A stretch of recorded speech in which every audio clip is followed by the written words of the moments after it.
Welcome back to Whatever Next. This is our 5th episode, and today we are joined with our second guest, Caroline. I'm your host, Addie, and I'm here with your co-host, Jo. Hi, I'm Jo.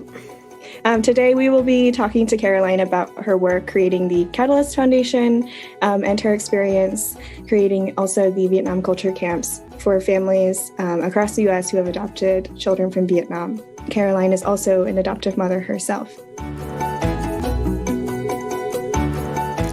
Yeah, so Caroline, if you just tell us a bit about who you are and what you do, just so our listeners can have a little idea of some of the amazing stuff that has been going on with you recently.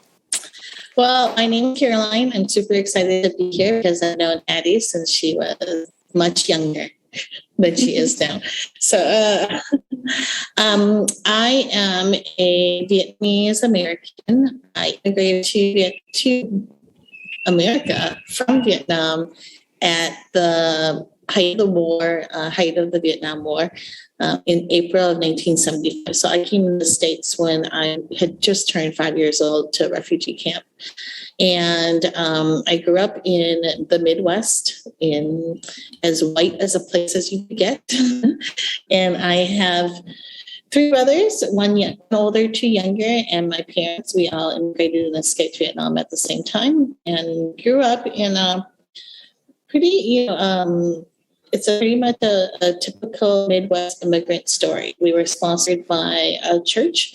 A lot of people that supported us, helped our families get jobs and homes, and went to school. I am the only girl, so I excel in trying to pass around my brothers, and also tried to please my parents. I grew up in a suburb of the Twin Cities. And for a long time, I felt like I was maybe one of 10 people that looked like me, and 3 of them were my brothers. So I didn't talk a lot about racism and ethnic identity or anything like that because my parents raised us to be very... to be very aware that we were different. So we had to assimilate. We were told all the time that when you leave the house, you are not Vietnamese. Don't tell anyone you're Vietnamese because of the politics, but also, that was something that a lot of people, didn't really understand. And we couldn't say we were immigrants. So I was always telling people I was Hawaiian or Mexican or anything but. And like I said, I had no one that looked like me. There was one other person in my class that was Vietnamese American, and we talked about being Vietnamese for like a minute. That was like, oh yeah, sorry, we kind of look the same.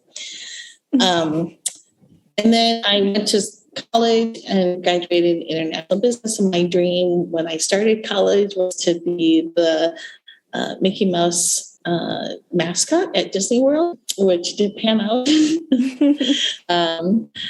But I knew that I wanted to leave Minnesota as soon as I could. I knew I wanted to experience the world differently than what I thought I had seen.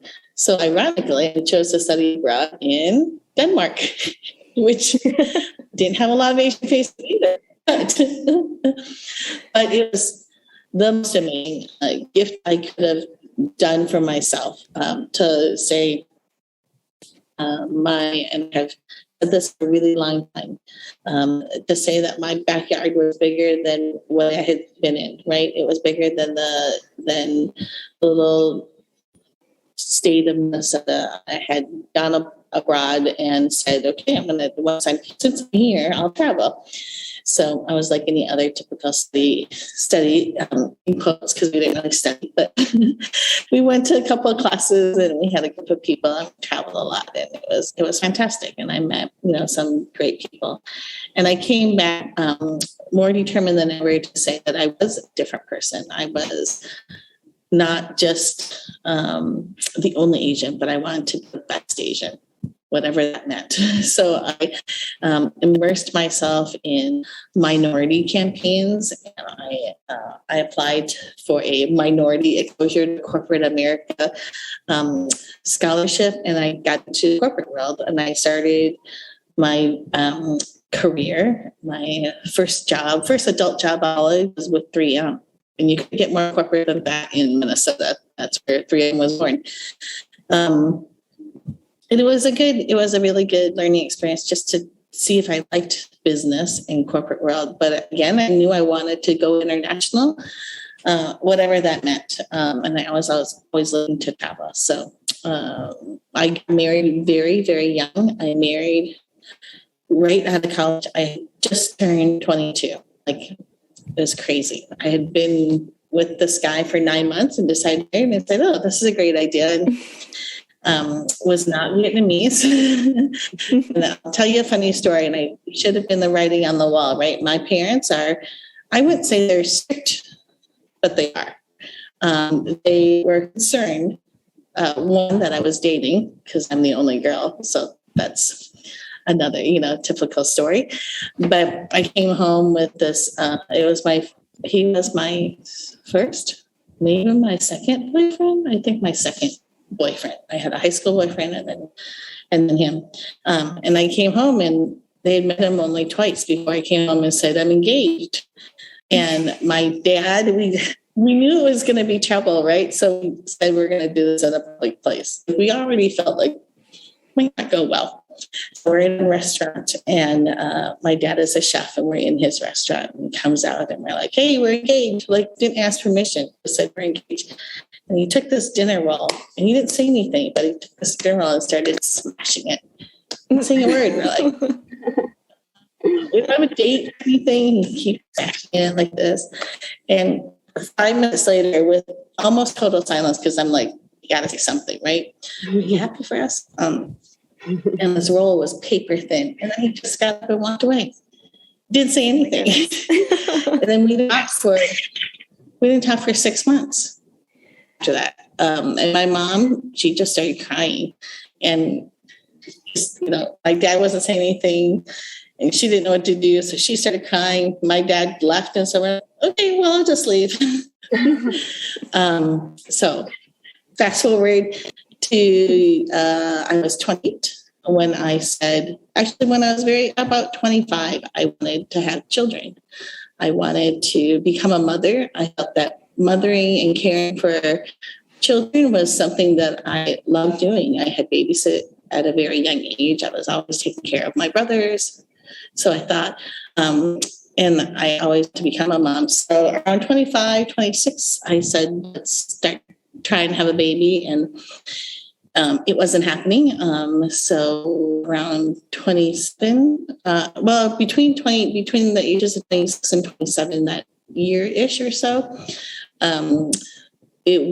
we assumed it was infertility on my side, because my husband at the time was, he was fine. But I didn't go further to get tested to see if it was something physical. I just thought it was all mental. So I kind of ignored it. Stayed on birth control, but said, let's do something else. And it was actually my husband's idea that said, let's adopt. And his first choice was, let's adopt from Asia. And I'm like, why would I do that? I was so shocked, that was even a choice. And he's like, really? He said, it might be quicker. I mean, his thought was it'll be quicker than an open adoption. So all I knew about adoption was you could do an open adoption where you get picked out of a book, and you put a profile in, and you meet with the agency, and then the birth parent picks out of a catalog of potential parents. I didn't feel really good at that. And all I knew about Asian adoption was China adoptions, because that had been going on for so long in American history, China and Korea. And Korea, we didn't qualify for. There was a weight limit, a combined weight limit of parents, or not combined, sorry. There was a combined age and a weight limit for a potential parent. So I was too big. I wasn't that big. I don't remember how many kilos I was, but I was overweight. according to the Korean guidelines. Overweight at 28 was not really the best thing to hear because again, I don't think Addie's known me for a long time. I don't think I've ever been totally overweight in a very uncomfortable way. It's a weird thing to be told you're too big to adopt. Oh my God. So then we looked at China adoptions, and China adoptions were like, okay, China adoptions I'm a very regimented type A personality, want all this control, right? So we knew that if we did China, if we chose China, it'd be about 3 years, like 3 years from the minute you get it, you start into the process, you knew your number and you knew order. And so we were just about to sign the paper to do adoptions from China, and then Vietnam opened up. And again, it was my husband that said, well, should we do Vietnam? And I'm like, why? Well, you're Vietnamese. And I was like, oh, and as weird as that sound, it wasn't until that moment that, oh, I'm Vietnamese. I could give something back to a child from Vietnam. Like, never dawned on me that was a benefit to be the ethnicity as my child. So that's how we chose Vietnam. And it was very unpredictable. We did 9 months to get into the process, and it was about 15 months later that we got a referral for the twins. So that's how I became a mom. And being a mom to me was the best goal, the greatest goal I had for myself. I didn't know what kind of mom I was going to be. I wanted to be a mom. And it was when I was in Vietnam meeting my children, and we were given the referral of twin daughters, that I said, I should do something more than just become a mom. Like, now I have to lead something. I have to be a good mom. I have to, and again, it didn't dawn on me while I was going through the whole process, but it wasn't until I held them that I said, I need to be a good mom so that they have something to remember me by, because they're not gonna, I felt like I had to give back. And going into how I started Catalyst was when I sat there, when I was in Vietnam for 2.5 weeks adopting the children. One, it dawned on me that I was Vietnamese, that I'm the one that left to Vietnam and left all these children behind, left my motherland, left who I was and who I wanted to become and who I should be behind. Granted, I was 4 when the war was happening, so it's not like I had a choice. But from 4 till 28, I didn't say I was Vietnamese. So suddenly here, not only was I becoming a mom, but I was going to be a Vietnamese mom and a Vietnamese person. And that was pretty heavy on me. And I didn't know what that meant at all. I just knew that I felt really, really bad. I felt here was a mixed emotion of being so happy that I became a mom to I left all these people. Like I was feeling, I think they call it kind of victim's guilt. Like, why was I the one to leave Vietnam? Why was I the one to be given all this opportunity? And why did I ignore who I was and where I came from for so long? About 6 months after the girls came home, I was sitting downstairs doing laundry for the umpteenth million. And I was watching TV, and I thought, this is pretty cool. I'm not babysitting. These are my babies. And I was, we were doing everything. And I was watching a news channel that talked about children in a brothel. And the children in the brothel were speaking Vietnamese. And yet they were in Cambodia. And I thought, that's horrible. I'm going to do something. And that's literally how I started Catalyst. I had no idea how to run a nonprofit. I just said, that's it. I can't adopt all these children, so I'm going to do something instead. And that doing something has manifested in many different ways over the last 21 years. Wow, thank you. Thank you so much. That's amazing. Wow. Now I don't know what to say now. I think it's really interesting to hear, like, from you, when you were adopting the twins, you didn't really think that or put together your race of being Vietnamese and them being Vietnamese and how that plays or impacts the relationship and or how they would be raised in the US. How important now do you feel like it is for them to see themselves physically in their mother? I knew it was important probably in the first few weeks that they were home, right? So they came home at almost 9 months, and they were very, very small. They were like 12 pounds at 9 months. A normal newborn child is around 8 pounds. I was a 10-pound baby. So they were very young, and they were, not sick. The very first week that they were home, they cried a lot. It was middle of winter. We had just brought them, it was traumatic. We just left them from an orphanage and plopped them into the middle of Minnesota winter. And most Asian babies, because of the pigment of your skin, are born with this temporary birth mark, and it looks like bruises. They're called Mongolian spots. It's just it's from a lack of iron in prenatal care. So it manifests itself into what looks like bruises on children, and then you grow out of that. Usually children grow out of them between 2 to 3 years after. And my girls had Mongolian spots on the back of their spine and on their arms and the back of their legs. So it looked like they had been hit a lot. Mm-hmm. So here we brought them home, and we thought they were sick. Turns out they weren't sick, they were just a jet lag.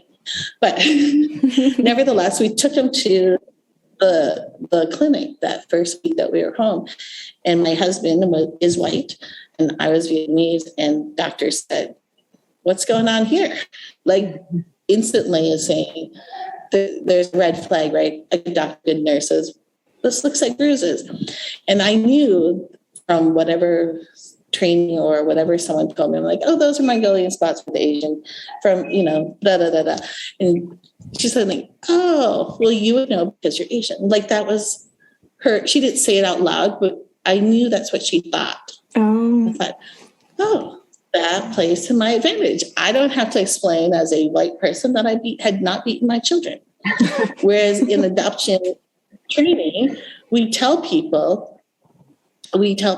like, take a picture. Like they literally tell you when you're in Vietnam, when you're at the international clinic, getting your visa, getting your medical appointment for your visa, the doctor says, make sure you take pictures of these spots. These spots will go away, but make sure you take pictures and document them. Like this is not from you beating your children.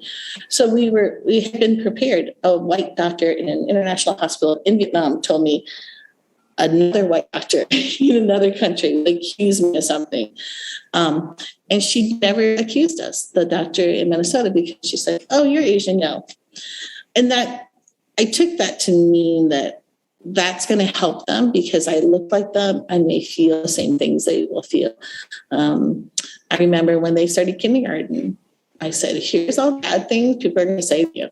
Oh. You know why I know? Because I said it to me, right? Mm. I mean, you just listen. And I was very, very adamant about nothing is going to be fun about going to school in a very small town in Minnesota. And the only other Asians were all the adoptees. We knew 7 families that adopted, all from Asia, and those were the only Asian in our scale time. Wow. That was the way we connected, the way we talked about how it impacted us as Asian women, as minorities, people of color, and it helped. It helped them to know they were like, maybe a little overprotective, but this is why. On the Vietnamese side, while waiting for children, I'll teach Vietnamese. I'll do a Vietnamese class for all the other adoptive parents, and which is hilarious because I don't even know how to read Vietnamese, but I was going to teach Vietnamese. So I was becoming Vietnamese as I was going through the adoption journey myself. And that was one of the reasons I started Culture Camp, because I want to be learning about becoming an adoptive mom. That came there. But it's totally selfish. I tell people all the time, and I'm sure Addie has heard this, is that I started Catalyst for completely selfish reasons, and I continue to have Catalyst for completely selfish reasons. And I'm still trying. Oh, how many years now has it been with Culture Camp? We started Culture Camp in 2001. So that would have been 20 years. 20 years. Oh my God. Okay. What over the years, in the past, I guess, 2 decades of working with families across the US and around the world, what kind of patterns do you think that you've seen have changed in the kids, but also in the parents, in like attitudes towards adoption, towards race, towards mental health? So when when Catalyst started in 1998, the internet was just the internet existed. This is how old I am. The internet existed, but it wasn't your one to go-to place for all information about everything, right? Google, I think Google started the same year ish. So we had email. That was really it. There was a listserv that you could join other adoptive families. But if you had a question, you kind of had to figure it out on your own, or you had to find other people that were asking the same thing. You could jump on the internet. So when Catalyst Culture Camp started as a complete camp for families adopted from China. FCC, Families of Children from China, is a very long-standing, amazing, reputable organization in the U.S. And they have held camps throughout the country for decades. And I had met someone that had adopted from China. She was an adoptive mom, and I said, "Hey, can I listen in, or can I sit into one of your planning sessions?" And she was very open to it. And at the time, there was only one other camp that had families with children from Vietnam, and it was in Colorado. And we literally, it goes back to All About Me. I couldn't afford to take our family to Colorado for this camp. So I said, well, I can do this. I had no idea how, but I can do this. I took the formula that families from children from China had and did it for families, children from Vietnam. And it was, we'll teach you about Vietnam. We'll teach you about your child country through play, through music or song or storytelling or food. Food, of course, is easy. My parents love to cook, and I come from a long line of chefs. So food was easy. Culture, I didn't have Google, but I could ask my mom some questions and could ask my dad some questions and formulate a few things. There were some songs. I think there were like 3 books, and those were the 3 books we ordered. And that's what everyone learned from. And there was definitely some Vietnamese Americans, but I didn't know where they were. My first Culture Camp, we had 37 families. So it wasn't a lot, but it was just enough to make it feel like I can handle this. And my counselors were, I had 12 counselors, and only 3 of them were Vietnamese, or 3 of them were Asian. The rest were Caucasian. I'm like, this will be great. I just need someone that loves play with kids, right? I mean, I had no connection with what it was. So I would say the first 3 years of Culture Camp was all about that, was let's just make it fun. We'll just talk about history, quote unquote, really basic, very whitewashed, for lack of a better word, history. Nothing that you couldn't find at your, Barnes and Nobles or your bookstore. And then at about the 3-year mark, my children were 3. So they were talking. And they noticed that they looked different. And they noticed comments, and I noticed comments. Then I was feeling very defensive, right? All the mother bear figures, or the mother bear in me came up. And it was when they were 3 that I said, all right, you get everyone, the world is perfect somewhere else. You can get that from your books, and you can get that from your own community. But if you're going to come to culture camp, we're going to talk about the hard stuff. And the hard stuff is going to be hard. The hard stuff is stuff I don't want to talk about. Interracial, I'm in an interracial relationship. I was, there wasn't very many in the adoptive family. Your kids might be worried about why they look different than you. They might get bullied. I mean, the girls were about the average age. So again, 3 to 4 year old just going in kindergarten. And here I was basically scaring the crap out, which is the words I heard. Scaring the crap out of parents. Like, why are you going this direction? Like, you don't actually have to stay. And our very first guest was Bao Phi.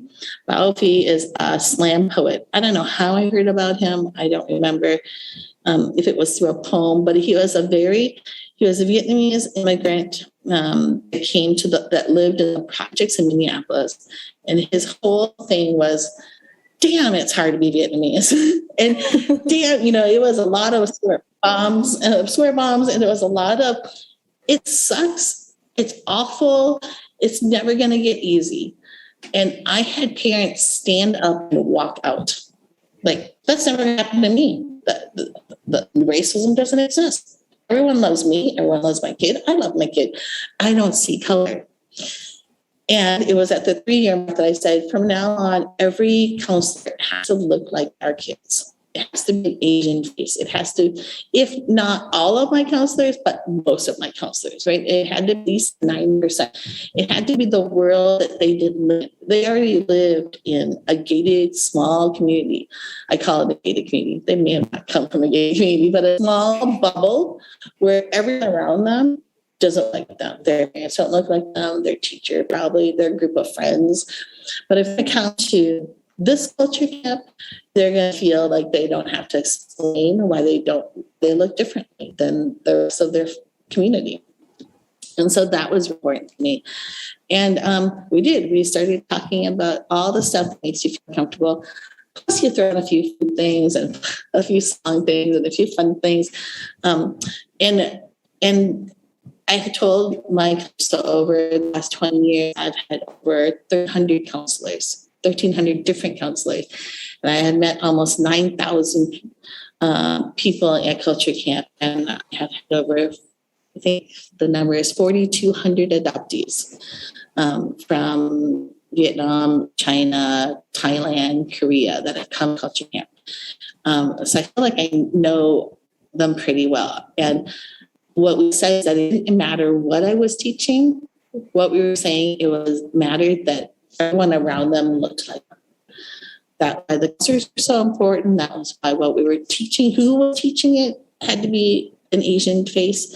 It had to come from a matter of, like, those are expertise. Like, my superpower going in was, I'm Asian, so I'm going to talk to you about using chopsticks, because it should come from someone that doesn't look like me. Right? It was as basic as that. So we have talked a lot about the hard stuff. But as kids grew up and as life got more difficult for them, so again, it related to my children. At 5th grade, my girls were being bullied. I was always concerned if they were the bully, because I'd raised them to be fiercely independent. If they were the bully or if they were being bullied. And they couldn't really tell the difference because they fought back, right? They were never the kid that walked away from being teased. They were like, well, I'll tell you.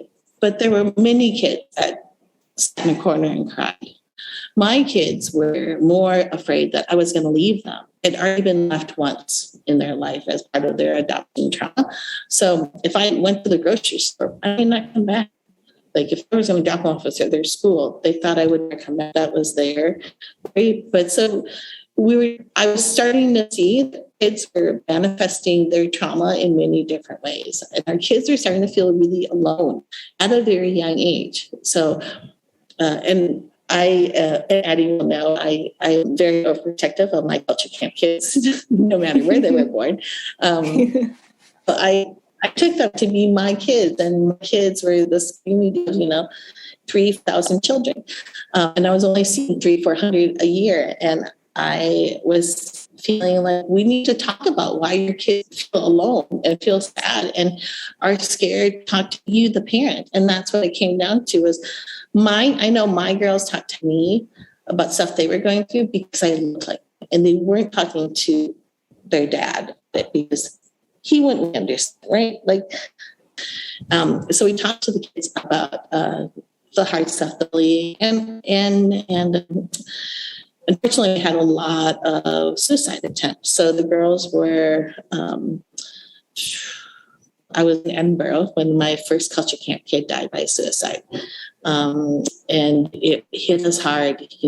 Andy was 16, and it was awful. We had known and talked about being scared and being lonely and all this bad stuff, but also not talking to your parents because you didn't want your parents to be sad. I felt that our culture camp kids, had this horrible feeling and sense of obligation to keep their parents happy because all their lives they have been told, you are so lucky. You're so lucky that they adopted you. Lucky you. Like, oh, if they're so lucky, then it's my job to always keep them happy, right? And when Andy died, it sucked really bad. It sucked in a way where we knew that he wasn't going to be the only one. And since Andy's death, I started counting the number of children that would call me. I made myself and my counselors available for, you can call us anytime, no matter what. So I joined any trendy way to talk to teens. Andy was a teen, and he called me and talked to me 2 weeks before he died. And he was saying, I miss culture camp. And he hadn't been to culture camp for 4 years. And he said, I got busy, but my parents said, well, we're busy, so it's not going to be a place that we go. And I thought, if he misses it, that must mean that he's craving that community, right? And we thought that in many different ways. But since Andy's death, we have had general internationally adopted children are 4 times more likely to die by suicide than to die by suicide. That's not the number of attempted, right? In our culture camp community, since I've been tracking it, it is about 6 times more, and it's mostly boys. But wow, we were getting calls, I was getting phone calls all the time. My children grew up with me getting phone calls and responding to, someone heard someone say something and can you reach out to them? And they have been in the car with me where I got one phone, to the child saying, hang on, to borrowing their phone and calling the parents and saying, get home, they're alone. And that has happened, unfortunately, hundreds of times. And so it actually hasn't gotten easier. I feel the reason culture camp exists is just to be in a safe space. How do you do it? Honestly, just how do you do it? Just being able to initiate a whole dialogue in a community about mental health and suicide risk, and including adoptees in the conversation. And how do you balance the heaviness of discussion about trauma impacting mental health and ultimately leading to suicide risk, and also not giving up hope and the positivity of community and love? And overall, I believe I'm a really hopeful person. I also believe in ripping the Band-Aid off. I am the least patient person you know. I don't have time for a lot of things. And as I've gotten older, in the comfort of my old age, of the ripe age of 51, almost 52, I have no patience for BS. And I learned that at 30, right? The adoption process almost killed me because I had to be patient for that. But and my girls will tell you, I said, okay, today we're not going to use a pacifier. So I literally just threw it in the garbage. Like there was no need. We're not going to use the training wheels. Today we're going to learn how to have a car today. So just rip off the Band-Aid and go for it. And if it fails, it's okay, because aspiration learner. So once I decided that I personally had to take those color glasses off, I personally had to say, this world is not and will never be perfect for my children. So what am I going to do about it? I was going to make sure that was my mission in the weekend that I had this concentrated audience, right? Like you were going to listen. I always felt like I had the Oprah touch. Whatever Caroline says is going to go. Like I would walk into a room at culture camp and say, bedtime's at 9:00. They'd be like, okay, Caroline. It was magic. Somehow it worked. But the hard stuff, the trauma, back then we talked a lot about children bonding and children not being attached to families.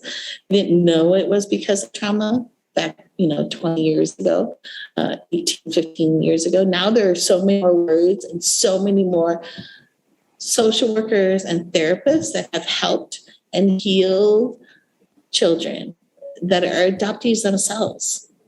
That's what I find amazing in the last 20 years, right? The best social workers and the best therapists that we have out there that I tap into now are adoptees or adult adoptees who went through it themselves and said, I totally understand. And I depend on an Addie, a Jo. I depend on you guys to help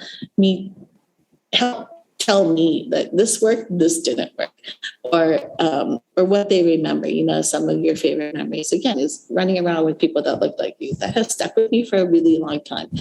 But the words, we have the vocabulary now to spell it what it is, instead of, oh, she feels sad, or she's mad at me, or she hates, like every child, my children included, has screamed the words, I hate you.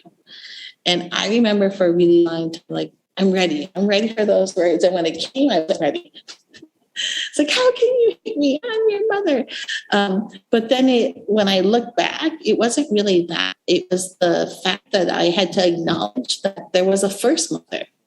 For a long time, I didn't say the word birth mother. Like I didn't, of course, my brain told me, I didn't bear these children. I am not their first mother. I am not their birth mother. But I couldn't say that they had a birth mother. And I couldn't be thankful and grateful for that first family that they had. And so when the words came saying, I hate you, Mom, and I couldn't respond to, I'm your mother, I couldn't say that honestly. And that was my aha, like, oh, I get it. It's my own journey. It's my own, I don't know what word, but it was my journey to have gone through also with them.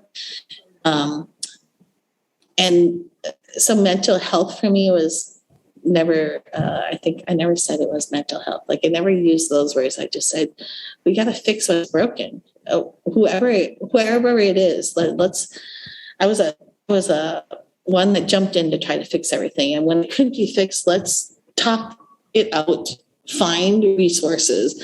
I am another superpower of mine, as along with being Asian, is that I know people. I don't know a lot of things, but I know people that know a lot of things. And so I could find resources. And that's what they needed. People needed resources. People needed help without saying the words, I need help. And that's what I was there for. It was when the kids called me and said, I feel sad. I'm like, okay, who do you want to talk to? Boy or girl, what age? It was a checklist of who's the type of person that you want to talk to. And I will find out for you and they will call you tomorrow or they'll call you today. And that's what I did. And I still do, I still, 2 days ago, I got a phone like that. Okay. Who do you want to talk to? What age? What country? And I could do it. So, wow, You just have to do it. There's no choice in that conversation. It's a continuous conversation. And that's why at Culture Camp, we always said, I start the conversation, I'll give you the talking points. And then you're going to have the conversation all year. So that when you see me next year, we continue the conversation. It never ended. And of course it did when the kids left, right? But for, I would say 1 to 3 months after Culture Camp, it was this inundation of, it was, yeah, we'll call you. We'll do anything you say. And then kind of tapers off, and then you're at Culture Camp again, and it starts all over again. So I have never ended the conversation of taking care of yourselves and being good to yourselves and talking about that stuff, making you feel uncomfortable. My job to make you cry, you feel awkward, because that's just life. Someone else will make you feel better. It wasn't going to be me. So Addie talked a lot about kind of her experience going to the culture camps, growing up as a kid with her sisters. And I was just curious to why your approach was kind of, because so Hannah and I worked for Holt this summer, and we went to a kind of British version of a Chinese culture camp growing up as well. And that was very orientated solely towards the children. And I'm just curious to why your approach was so immersive, and that you chose to kind of have, everyone in the family involved. Because I'm an adoptive mom. I was an adoptee. I connect with some of the things adoptees are going through as far as identity, because I was an immigrant. I came to a country that didn't really accept me. I didn't really fit in. I didn't look like everyone else. So that feeling I could connect to, and I knew how to address that. I didn't know how to address trauma of grief, of losing someone. I could connect with losing a country, but at age 5, I didn't know what those words were. So I went from the angle of, I'm an adoptive mom. I better teach myself. Again, goes back to me being selfish. Who are the people I want to learn from? Those are the people that's going to come to Culture Camp. Those are the people that's going to talk to me. We had one culture camp, we had a doctor that was a Vietnamese immigrant that was all about gaming addiction, nothing to do with racism or bullying, like that stuff. But it was like, and that was the year that my kids were doing this constantly with the little Game Boy. Remember those? Like, no, I don't like what you're doing. And you're not listening to you only have X amount of screen time. But I was so concerned that, I put a lock on the computers, and I brought someone in again that just talked about 2 parents about how to be a better parent. And I knew, and I still knew to believe this, is that parenting is a guess game. Adoptive parenting, a complete, mess. Because someone else has already imprinted them from the womb, right? And I had to believe that, and I had to honor that. I didn't do that for a really long time, until they were probably 7 or 8 years before I could actually say the words birth parent. I had to be a better parent, and that's the family aspect. So our culture camp is, parents go one way in the morning, parents go one way, kids go one way, and then they're all back together for the family part. And then everything that happens in between is the important stuff. So that time with the parents was critical, because that was when I was listening to people that I thought that could teach us. But that's why. Totally selfish. And what's the plan for next year with Culture Camp, and where do you see Culture Camp going now that the kids are getting older and we're all grown and married? I want you guys all to come visit me in Vietnam. So because of I'll back this up a little bit, right? So adoption in general is our families that come from upper middle class. So there's some wealth and privilege. Culture camp, there's a cost to it. Adoption, there's a cost to it, unfortunately. So the upper middle class that can afford adoption, can afford culture camp, can afford to travel to wherever culture camp may be. Also can afford to travel back to the country that their child is from, right? I believe that, not that families have or in the past. So pre-COVID, that was what I was really pushing. Like, again, culture camp is a fun, amazing weekend that I honor and will always be super important to me. But as your kids grow up, your kids are going to be busy. They have lives and they have feelings, and every kid is going to go through this phase of, I'm not going to culture camp, that's for babies, and I'm not going to culture camp, I'm sick of Caroline talking about being a bully. And there's a number of variety of reasons why they don't want to go, and parents will say either you have to go and make it awful for the kid, or okay, fine, we won't go, and then they never come back. The ones that repeat culture camp, they come back all the time, have that fallback. Like, we're only here because our friends are here. This is the only weekend we see our friends. So adoptions from Vietnam ended in 2008. So almost 13 years ago. So our last, and then it opened back up 2015 ish or something like that. There was a gap, right?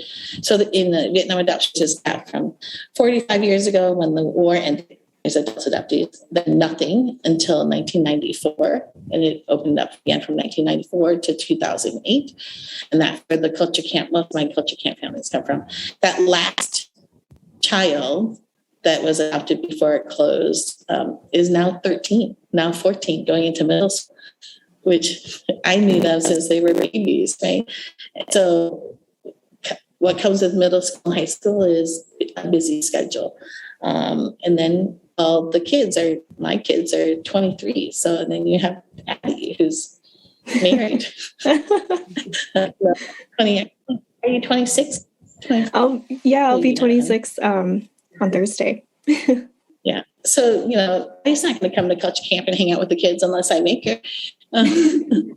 But Addie came back as a professional, right? So I think, and then COVID hit. And so we had 2 years without culture, 2 years without that connection.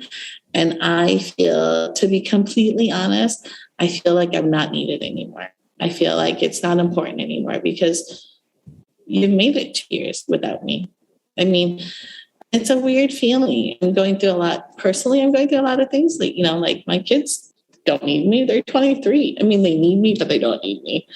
I have to redefine who I am. And in that trying to figure out who I am now means I had to figure out where culture camp is now. And 2 years without culture camp is everyone's okay. We think.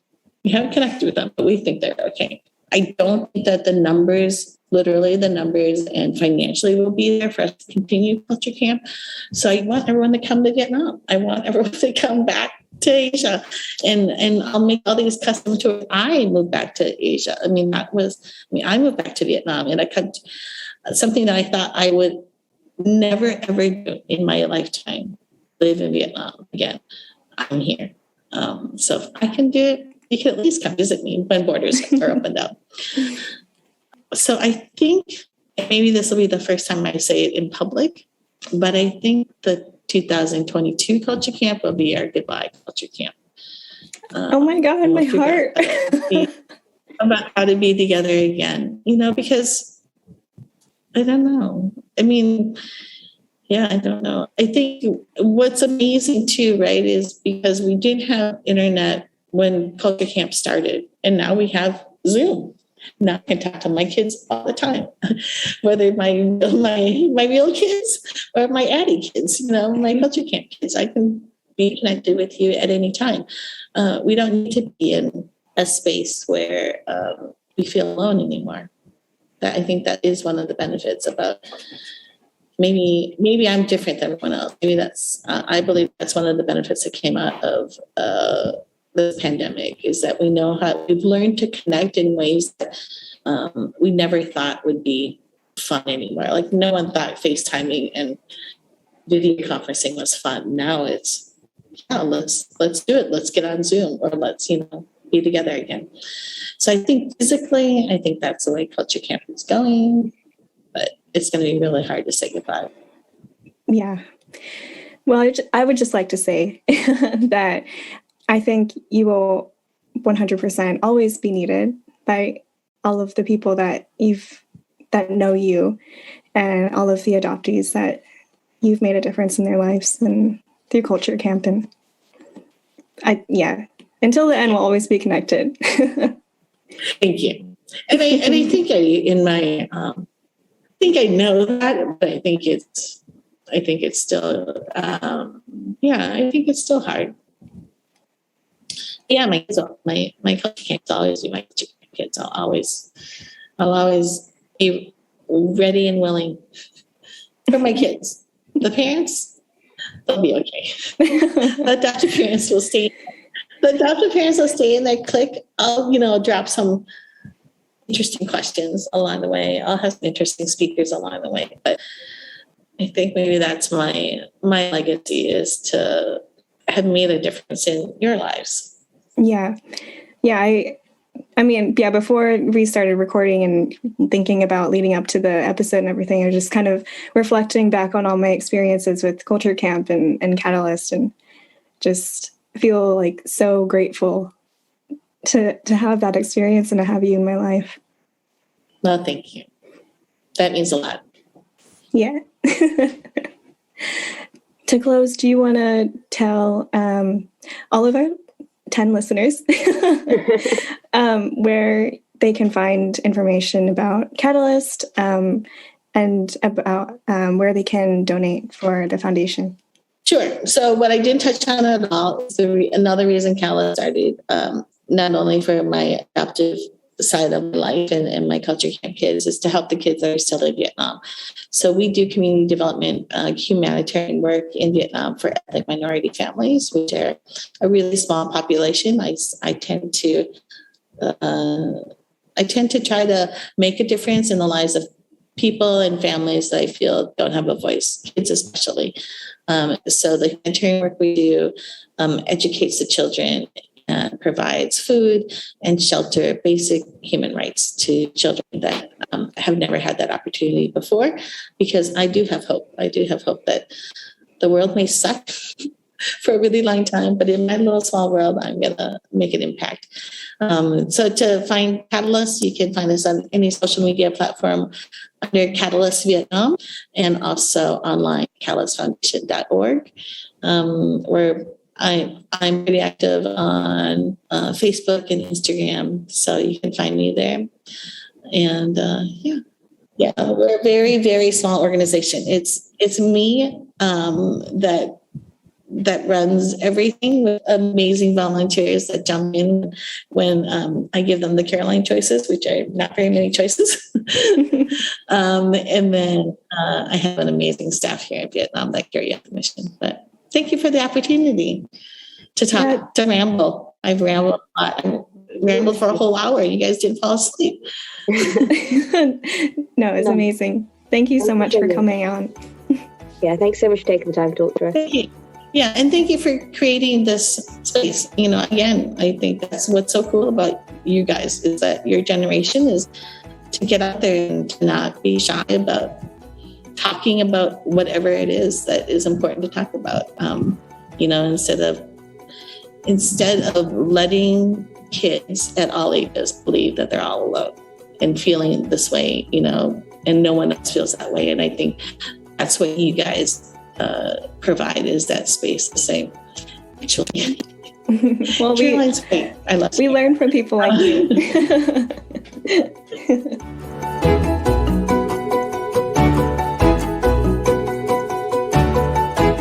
Thanks for listening.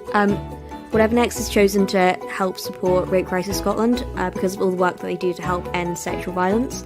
They work with 17 independent local rape crisis centres spread across Scotland, as well as running a national helpline year-round to support anyone affected by sexual violence. They also work with schools to help teach consent and safe sex, and campaign to change legislation and attitudes that allow sexual violence and those who practice it to prevail. It should go without saying that ending sexual violence is a matter that each of us take very seriously. That's why we've decided to donate the profit raised from some of the stickers that we're selling selling to Rape Crisis Scotland. If you want to head over to our website, they're on sale, and also through our Instagram if you just want to DM us. Thank you.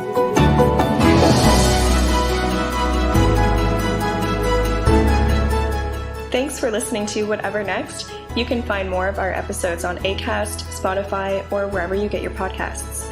With thanks to Andy Lum for editing and mixing this episode, Whatever Next is produced by Solus Sounds.